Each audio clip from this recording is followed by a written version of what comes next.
100 tahun berlalu telah berakhirnya Perang Dunia Pertama, yang melibatkan banyak negara dan perang ini melibatkan lebih dari 60 juta tentara. Dalam video ini, kami akan menjelaskan kembali asal, peristiwa dan dampak dari Perang Dunia Pertama. Untuk mengetahui asal-usul Perang Dunia Pertama, mari kita mulai pada 1871, di mana telah terjadi perang antara Perancis-Jerman yaitu Kekaisaran Perancis dan Jerman Utara, yang bekerja sama dengan negara bagian Jerman Selatan. Dimula Perancis yang tidak mau terbentuknya wilayah persatuan Kekaisaran Jerman, membuat Perancis menyatakan perang terhadap Jerman.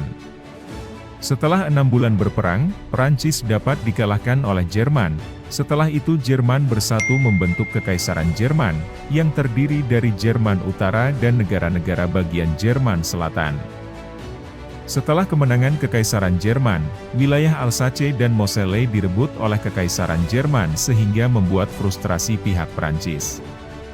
Beberapa tahun kemudian, Jerman berkembang menjadi sangat maju dalam hal industri dan ekonominya. Jerman juga membangun aliansi, kelompok yang terdiri dari Kekaisaran Austria-Hungaria dan kemudian dilanjut bergabungnya Italia, yang frustasi dengan Perancis yang menjajah Tunisia. Aliansi tersebut dinamakan Triple Alliance atau Aliansi Tiga. Dengan aliansi tersebut Jerman terus tumbuh dalam ukuran maupun kekuatan sehingga Jerman mulai menjajah wilayah Afrika. Hal ini membuat Inggris menjadi takut akan bangkitnya Jerman yang dapat menjadi ancaman, ditambah dengan terbentuknya aliansi tiga sehingga menimbulkan kekhawatiran dan kecurigaan dari negara-negara lawannya. Hal itulah yang mendasari terbentuknya Triple Entente yang beranggotakan Inggris, Rusia dan Perancis, yang dibentuk untuk melindungi mereka dari ancaman aliansi tiga.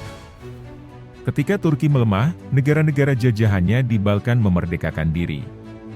Salah satu di antaranya adalah Serbia. Negara yang baru merdeka ini berusaha menggabungkan Bosnia yang merupakan sesama bangsa Slavia dengan Serbia, namun ambisinya digagalkan oleh Kekaisaran Austria-Hungaria yang merebut wilayah tersebut pada tahun 1908. Sehingga Serbia sering ikut campur tangan mempengaruhi Bosnia agar bergabung dengan Serbia.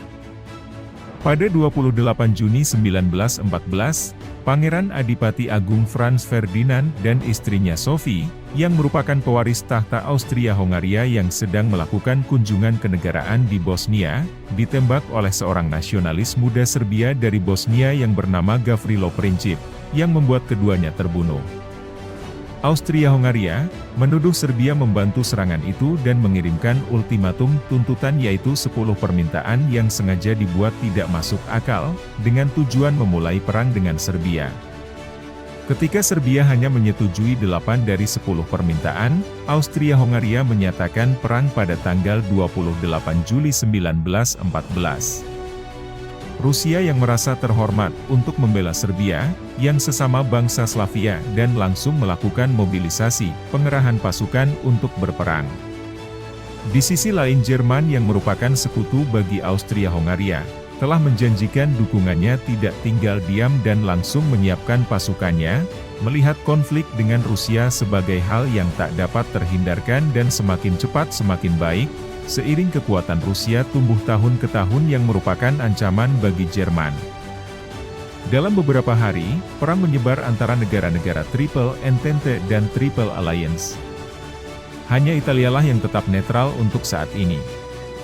Rencana Jerman menerapkan rencana Schlieffen, berupa penyerbuan ke Perancis secara cepat dan massal untuk mengalahkan Angkatan Darat Perancis, kemudian pindah ke timur untuk melawan Rusia.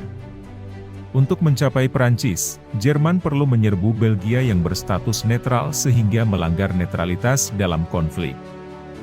Dengan ini, Inggris yang menjamin netralitas Belgia memberi peringatan kepada Jerman, namun peringatan Inggris diabaikan oleh Jerman sehingga Inggris menyatakan perang terhadap Jerman pada tanggal 4 Agustus 1914.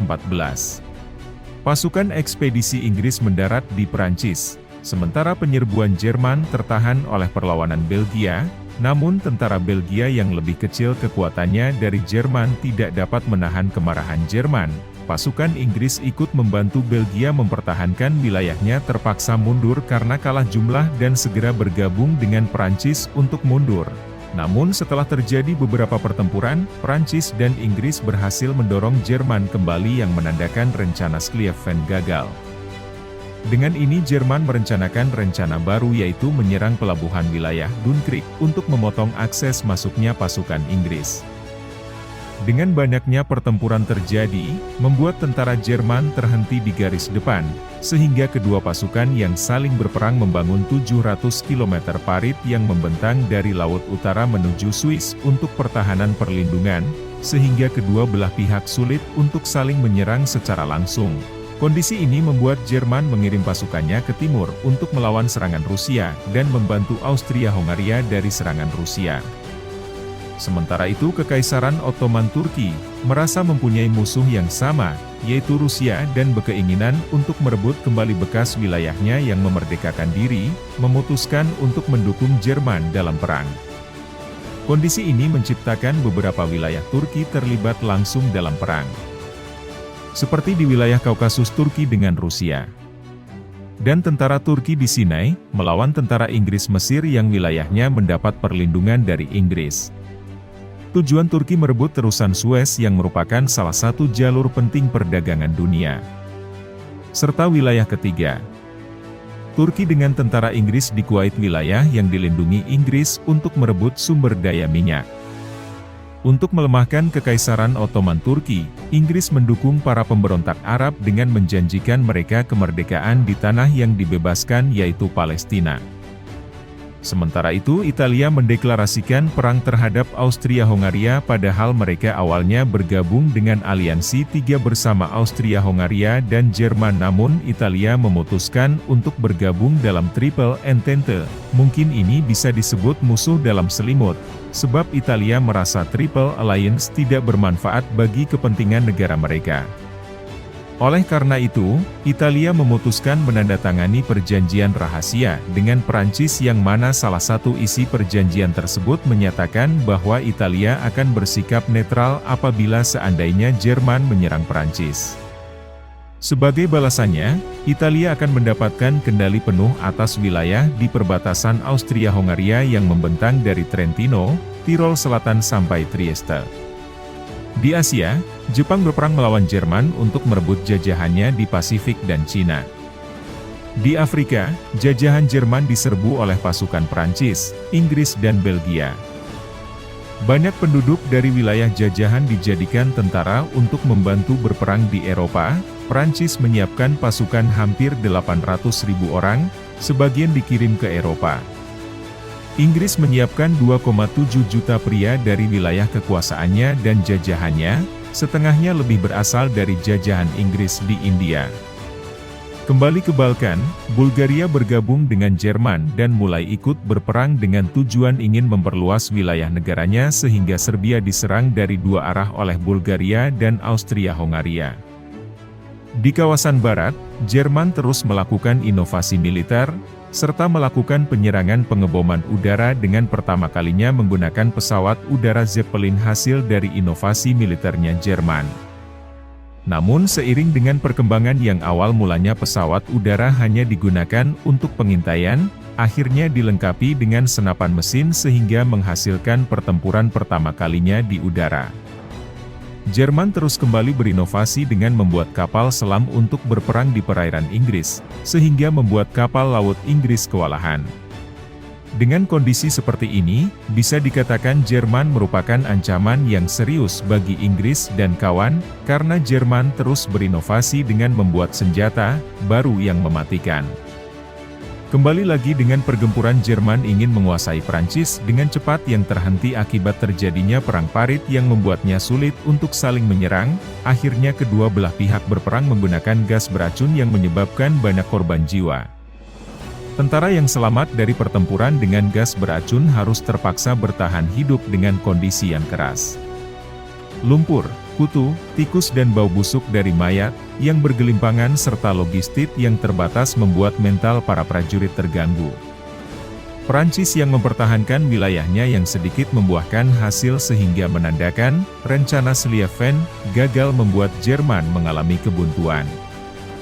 Jerman mulai berfokus terhadap perang ekonomi dengan mengirimkan kapal selamnya ke perairan Atlantik untuk memutus jalur ekonomi dengan menenggelamkan semua jenis kapal, bahkan kapal warga sipil pun yang menuju Inggris ditenggelamkan. Lelah dengan perang, Rusia menderita dengan lebih dari 1,7 juta warganya menjadi korban perang. Sehingga membuat moral masyarakat menjadi rendah. Kemudian Rusia terjadi revolusi pertama yang singkat yang membuat pemerintahan Tsar turun. Pada saat yang sama, Amerika yang kesal dengan Jerman menenggelamkan kapal sipil di perairan Atlantik yang membuat warga Amerika Serikat menjadi korban ketika salah satu kapal sipil ditenggelamkan oleh Jerman. Amerika bergabung dengan Inggris dan kawan, berperang melawan Jerman.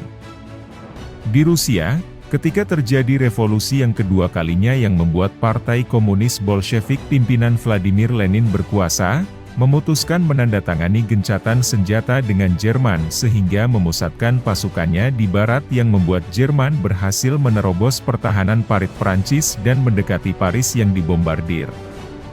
Tetapi tentara Jerman bergerak terlalu cepat ke Paris sehingga pasukan Prancis dengan mudah melakukan serangan balasan yang membuat terpecahnya pertahanan Jerman. Ketika panik menyadari pertahanannya terpecah, pasukan Jerman mundur ke utara. Dari sinilah Triple Entente atau Inggris, Prancis dan kawan, mulai menguasai semua peperangan.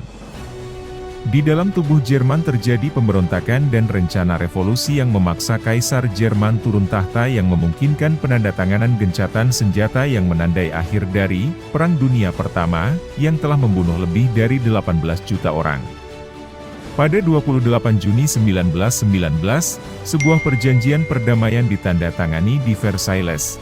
Namun saat perundingan perwakilan dari Jerman tidak diundang dan Jerman dipaksa untuk menerima semua tuntutan para pemenang perang.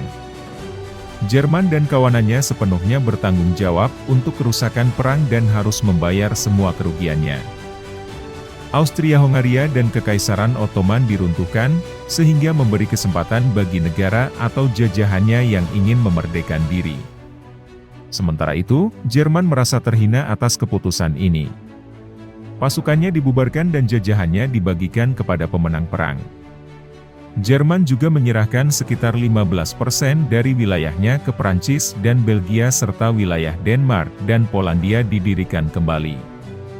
Satu-satunya yang dimiliki Jerman adalah sebagian besar kondisi wilayahnya utuh karena tidak ada pertempuran di dalam wilayah Jerman sehingga industri ekonomi yang masih berjalan. Namun Jerman yang merasa terhina dengan atas penderitaan ini membuat Jerman berkeinginan untuk balas dendam.